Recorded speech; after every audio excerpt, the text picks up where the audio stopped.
Olá, tudo bem? Hoje vamos apresentar nosso trabalho sobre backup e restauração de dados. No nosso sumário teremos a introdução, backup e recuperação de dados, soluções de segurança para a proteção de backups, camadas TCP/IP e IOS na proteção de dados, estratégias de backups, práticas e recomendações de backups, estudos de caso, ferramentas de backup e considerações gerais. O backup, ele é uma cópia de segurança para evitar a perda dos nossos dados e a recuperação é a ação de restaurar esses dados após algum incidente. Os três tipos principais de backup: o completo, que ele copia todos os dados, demandando mais tempo e mais armazenamento; o incremental, que ele copia apenas alterações feitas desde o último backup, então ele demanda menos tempo e menos armazenamento. Temos o diferencial, que ele copia todas as mudanças desde o último backup completo, sendo o equilíbrio entre a segurança e a velocidade. Esses backups auxiliam em cenários de perda de dados, como por exemplo falhas de hardware, ataques cibernéticos, exclusões acidentais, que são cenários onde nossos dados estão em risco. A recuperação de dados evita perdas financeiras e operacionais, pois elas fazem com que demandemos menos tempo indo atrás desses dados. Os backups feitos, devemos tomar medidas de segurança para garantir que esses dados não sejam acessados por quem não deveria. Então, continuando para a criptografia de dados, transforma as informações em formato ilegível para quem não tem a chave certa, garantindo assim mais privacidade. Agora, o controle de acesso e autenticação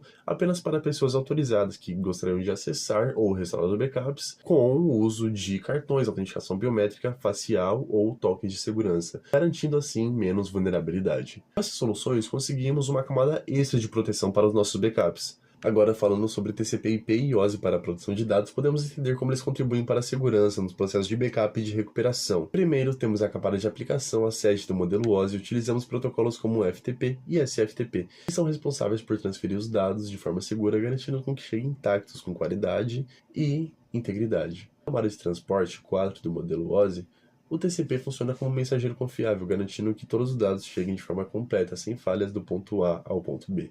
A camada de rede 3 do modelo OSI, o VPN cria um túnel seguro de dispositivos móveis até o backup, garantindo que o backup seja acessado de qualquer lugar, sempre com segurança. Com a estrutura de proteção de várias camadas, conseguimos proteger nossos dados desde a criação até o acesso remoto. Agora passamos para as estratégias específicas de backup, que reforçam ainda mais a segurança dos dados. Vamos discutir estratégias de backup e recuperação, abordando a importância de proteger os dados e garantir sua disponibilidade em casos de falhas, começando com as estratégias de backup. O backup local é uma opção que oferece controle direto sobre os dados, permitindo uma recuperação rápida. No entanto, é importante lembrar que está vulnerável a desastres físicos, como incêndios ou enchentes, o que pode comprometer a segurança das informações. Por outro lado, o backup em nuvem oferece uma proteção contra desastres físicos e acesso remoto, o que é muito útil para organizações distribuídas. Contudo, há uma dependência da internet e problemas com conexão podem afetar o seu acesso a dados. Para garantir que tudo funcione como esperado, é fundamental ter um plano de recuperação de desastres, que deve ser testado e documentado regularmente. A automação de backup, com o uso de ferramentas ou scripts, é igualmente importante, pois reduz a margem de erro humano e garante que os backups sejam realizados de maneira consistente. Seguindo para as melhores práticas e recomendações, a frequência de backup deve ser ajustada de acordo com a criticidade dos dados. Informações altamente importantes podem precisar de backups diários ou até mesmo em tempo real. Além disso, testes de recuperação são essenciais. A última coisa que qualquer organização deseja é descobrir que o backup esteja corrompido no momento de uma crise. Por isso, testar regularmente evita esse tipo de surpresa. É crucial manter a documentação e políticas bem organizadas e acessíveis para que a equipe possa agir rapidamente e sem confusão em caso de problemas. Vamos analisar dois casos de uso que destacam a importância dessas práticas. No primeiro exemplo, uma empresa conseguiu recuperar rapidamente seus dados após um ataque de ransomware porque investiu em um plano de backup bem estruturado e principalmente testado regularmente. O sucesso desse caso mostra que a preparação e a execução de backups corretos podem mitigar grandes prejuízos financeiros e operacionais, permitindo uma recuperação eficiente e mínima interrupção dos negócios. Já no segundo exemplo, outra empresa sofreu uma perda significativa de dados devido à ausência de backups adequados e à falta de testes de restauração. O impacto foi devastador. Operações foram paralisadas por dias e a empresa enfrentou danos severos à reputação e custos imensos para a recuperação. Esse caso enfatiza que pode dar errado quando se negligencia a preparação, reforçando que ter um plano de backup não é o suficiente, é preciso revisá-lo continuamente e garantir sua eficácia. A lição principal é que testar e revisar regularmente os planos de backup não é opcional, mas essencial para proteger os dados.